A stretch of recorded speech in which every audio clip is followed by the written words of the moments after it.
So hello HND family. आज हम बात करने वाले हैं पार्ट टाइम जॉब्स के लिए। सो जो स्टूडेंट ऑलरेडी कनाडा में आ चुके हैं या फिर जान इंटेक में आने वाले, सबको पता है कि अभी पार्ट टाइम जॉब मिलना बहुत ही हार्ड हो चुका है करंट फेज़ में कनाडा में।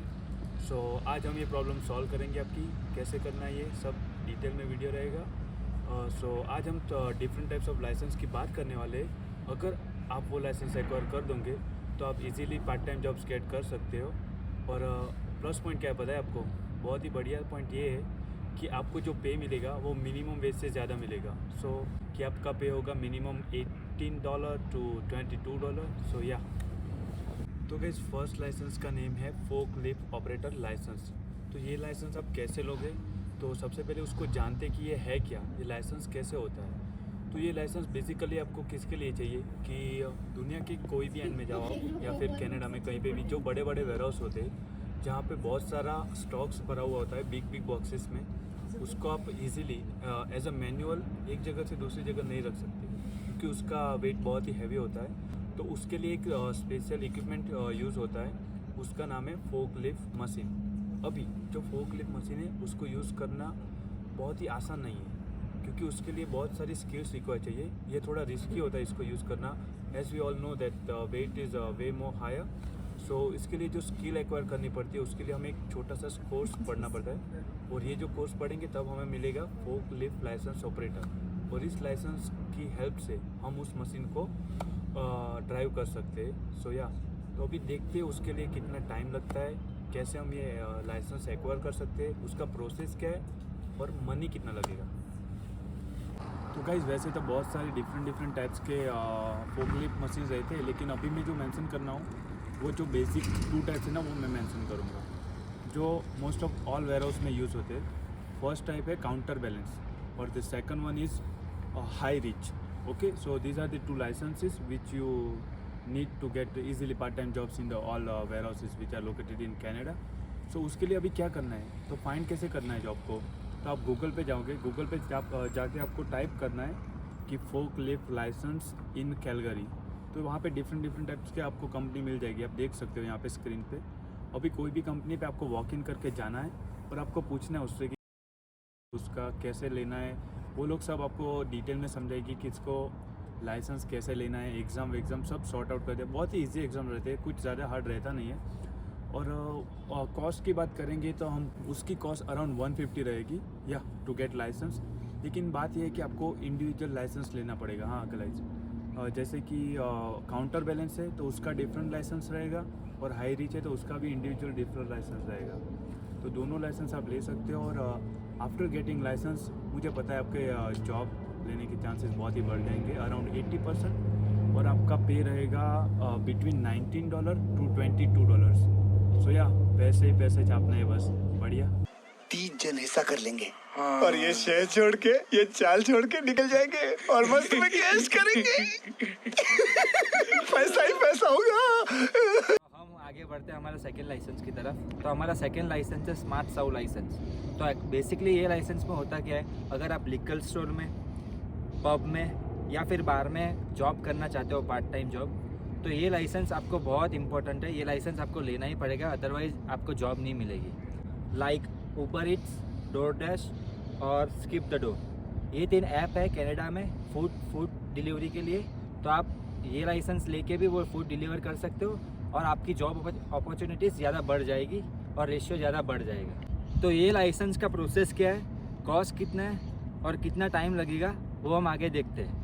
सो बेसिकली अगर आपको कनाडा में स्मार्ट साउ लाइसेंस चाहिए तो आपको ये वेबसाइट पे जाने पड़ेगी। वो वेबसाइट का नाम है smartsau.ca। वो वेबसाइट पे जाने के बाद आपको पहले अपने ऑनलाइन कोर्स के लिए रजिस्ट्रेशन करवाना पड़ेगा। वो रजिस्ट्रेशन की कॉस्ट होगी $44.95 कैनेडियन डॉलर, और ये कोर्स आपका 4 घंटे का होगा। आपको ऑनलाइन वीडियोज़ या वो सब मटेरियल्स पढ़ना पड़ेगा।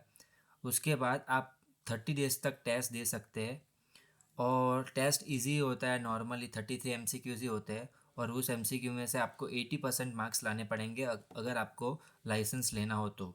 लाइसेंस मिलने के बाद आप बार में, लिकर स्टोर में या फिर रिटेल स्टोर में जिसमें लिकर लेने, उसमें आप जॉब कर सकते हो, एंड रेस्टोरेंट में भी काम कर सकते हो, एंड मैनी मोर।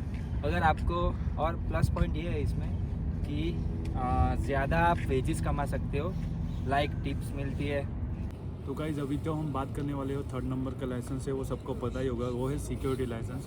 तो बेसिकली ये बहुत फेमस है इन कनाडा में to do part time job. Student बहुत प्रेफर करते हैं ये लाइसेंस लेने के लिए। तो कितना टाइम लगता है, प्रोसेस क्या है और पे रेट क्या है, चलो बात करते हैं उसका डिटेल में। सो गाइज ये लाइसेंस लेने के लिए आपको गूगल पे जाना है और सर्च करना है security licence training in your province. जैसे कि मैं यहाँ पे कैलगरी हूँ, मैं तो मैं कैलगरी में सर्च करूँगा। और आपको खास ध्यान ये रखना है कि आपको ऑथोराइज कंपनी के थ्रू ये ट्रेनिंग कंप्लीट करना है। तो ट्रेनिंग जैसे ही कंप्लीट करना है उसका कॉस्ट क्या है, तो मैं आपको डिटेल में थोड़ा डिवाइड करके दिखाता हूँ। कि सबसे पहले आपको एक सर्टिफिकेट लेना होगा जिसका नाम है PCC, जिसका फुल नेम है पुलिस क्लियरेंस सर्टिफिकेट। इसका आपको $61 पे करना रहेगा। और उसके बाद $61 करने के बाद आपको PCC तो क्लियर हो जाएगा। उसके बाद आपको जाना है नेक्स्ट राउंड में, जो है कि जहाँ पे भी आपने ट्रेनिंग सिलेक्ट किया है, जो ऑथराइज कंपनी है, वहाँ पे आपको ये ट्रेनिंग कोर्स कंप्लीट करना है, जो अराउंड 40 आवर्स का होता है, 40 आवर्स। तो जैसे ही आप वो कोर्स कंप्लीट करोगे उसके बाद आप नेक्स्ट पे जाओगे एग्ज़ाम के लिए। लेकिन रुको, ये कोर्स के लिए फ़ीस कितना देना है? तो मेरा फ्रेंड है जो क्लासमेट, उसके बेस पे आपको बोल रहा हूँ कि उसने $390 पे किया था ये कोर्स के लिए। उसमें इंक्लूड था एक और सर्टिफिकेट जो आपको चाहिए ही, बेसिक है, वो है फर्स्ट एड प्लस CPR। ये लाइसेंस और ट्रेनिंग का मिला के उसने $390 दिया था, जो मैंने आपको बोला। लेकिन अभी आपको मैं एक हिंट देना चाहता हूँ कि आप अपने डॉलर कैसे सेव कर सकते हो। तो जो भी ये फर्स्ट एड प्लस CPR वाला सर्टिफिकेट है, वो आप कॉलेज में सिर्फ $10 में ले सकते हो। आपको जाना कहाँ पे? हेल्थ डिपार्टमेंट जहाँ पे भी होगा बिल्डिंग, रिसर्च करो थोड़ा, वहाँ पे जाके ये आप सर्टिफिकेट सिर्फ $10 में ले सकते हो। और उसके बाद आप ट्रेनिंग करोगे तो थोड़ा कम प्राइस में आपको कोर्स ट्रेनिंग मिल जाएगा। और अभी लास्ट पार्ट पे आ चुकते हैं कि एग्ज़ाम देने के बाद आपको लाइसेंस के लिए अप्लाई करना पड़ेगा। आपका प्रोविंस है वहाँ पे, और उसके लिए $100 लगते हैं अराउंड। सो ओवरऑल आपको हो जाएगा $500 to $550 के बीच में आपके पास सिक्योरिटी लाइसेंस हाथ में आ जाएगा। और टाइम लगेगा आपको 2 to 3 मंथ्स। ओके, तो मैं सजेस्ट क्या करूँगा कि जब भी आप कनाडा में लैंड हो और 15 दिन के बाद ही इस लाइसेंस को लेने की प्रोसेस स्टार्ट कर लो आप। तो क्या आपको जैसे ही आपको टाइम जाएगा थोड़ा सा, और फर्स्ट मंथ में आप अभी फैमिलियर होगे कैनेडियन कल्चर के साथ, तो पार्ट टाइम जब फर्स्ट मंथ में आपको नहीं मिलेगा तो भी चलेगा। लेकिन अगर आपके पास लाइसेंस आ जाएगा तो इजीली आपको जॉब मिल जाएगी। और सबसे बढ़िया बात इस लाइसेंस की क्या है पता है आपको? कि आपको पे रेट बहुत ही ज़्यादा मिलता है। ये वेरी करता है $16 to $25 अकॉर्डिंग टू ड्यूटीज़। और यहाँ पे स्टूडेंट लोग मैंने देखा है कि नाइट ड्यूटीज़ बहुत करते हैं, क्योंकि वहाँ पे एक जगह बैठे रहना है। और यहाँ पे डिफरेंट टाइप्स ऑफ ड्यूटी रहेगी, आउटडोर या इंडोर। अभी आपको जो भी प्रेफरेबल है वो आप कर सकते हो। तो मेरे जो क्लासमेट्स हैं वो नाइट ड्यूटी सिलेक्ट करते हैं और एक जगह बैठे रहते हैं पूरी रात। और जो भी असाइनमेंट्स है क्लास में, यहाँ पे असाइनमेंट्स बहुत मिलते हैं और क्विज़ है, वो सब कंप्लीट वहाँ पे कर सकते हैं। और अगर आपके पास नहीं है तो फिर मूवी या वेब सीरीज़ भी देख सकते हो। तो हम आ चुके हैं हमारे 4th और लास्ट लाइसेंस है, जो सभी इंटरनेशनल स्टूडेंट को पता होगा, वो है ड्राइविंग लाइसेंस। तो ड्राइविंग लाइसेंस में 3 लेवल है, G1, G2 और G। तो मैं सबसे पहले तो G1 लाइसेंस, बेसिकली आप G1 लाइसेंस की एग्ज़ाम दोगे, उसके बाद आपको G1 लाइसेंस मिलेगा। और G1 लाइसेंस यहाँ पे लर्निंग लाइसेंस के नाम से भी जाना जाता है। तो G1 लाइसेंस में आप रोड पे चला सकते हो, तो आप सिटी में नॉर्मली कार या बाइक कुछ चला सकते हो। लेकिन आपके बाजू में कोई प्रोफेशनल जो G लाइसेंस है जिसके पास, वो रहना चाहिए, वो बंदा रहना चाहिए। तो ये ड्यूरेशन G1 से G2 के बीच में 12 महीने का डिफरेंस होता है, ड्यूरेशन होता है। वो ड्यूरेशन आप उसके बाद G2 दे सकते हो। G2 में आप बेसिकली क्या होता है, आप एग्ज़ाम दोगे G2, और G2 रोड टेस्ट होता है आपका। G2 रोड टेस्ट के बाद आप उसमें उबर ईट्स या इंस्टामार्ट कुछ भी कर सकते हो, वो जॉब वो कर सकते हो अगर आपके पास G2 लाइसेंस है तो। एंड लास्ट जो हमारा लाइसेंस है, फाइनल लाइसेंस है, वो है G लाइसेंस। वो आपको उसकी फुल एग्ज़ाम कंप्लीट करनी पड़ेगी, और वो दोनों के बीच में भी 12 महीने का गैप होगा, मतलब 2 साल।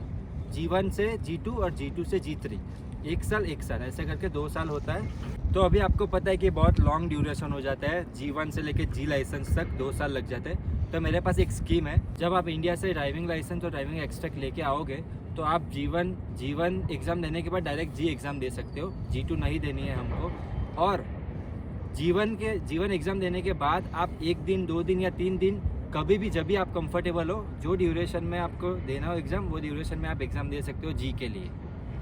तो गाइज़ यहाँ पे अभी इवनिंग हो चुकी है और यहाँ पे बहुत ही ठंड है, क्योंकि अभी हम जहाँ पे व्लॉग बना रहे हैं जो आउटडोर है, यहाँ पे -3 टेम्परेचर है।